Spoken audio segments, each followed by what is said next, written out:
নম্বর চিহ্নের কথা বলছে, খুবই গুরুত্বপূর্ণ। আল্লাহ পাক রব্বুল আলামিন আয়াতের শেষের অংশের মধ্যে ঈমানদার বান্দার তৃতীয় নম্বর চিহ্নের কথা জানায় দেন। আল্লাহ পাক রব্বুল আলামিন বলেন ঈমানদার বান্দার তৃতীয় নম্বর চিহ্ন হলো ওয়া আলা রাব্বিহিম ইয়াতাওয়াক্কালুন।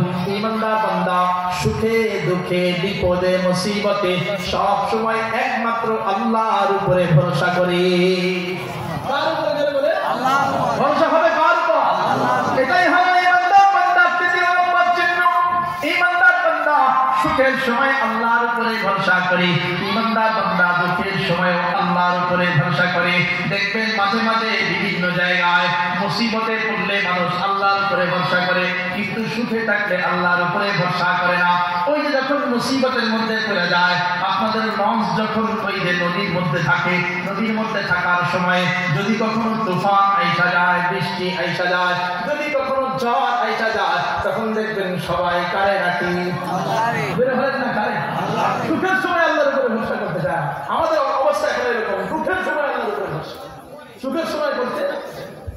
কিন্তু মুহাদ্দিসিনে কেরাম বলে সুখের সময় যেমন আল্লাহ, দুঃখের সময় তেমন আল্লাহ। মুমিনের অন্তরে সদা সর্বদা একটা নাম থাকবে, একজনের উপরেই ভরসা থাকবে। তিনি কে? জোরে বলেন তিনি কি? আবার বলেন তিনি কে? আল্লাহ। কিন্তু এখন দেখা যায় বাঙালি মুসলমান তারপরে অন্তরের মধ্যে আল্লাহর প্রতি বিশ্বাস নাই, আল্লাহর প্রতি ভরসা নাই। অন্তরে যদি আল্লাহর প্রতি ভরসাই থাকে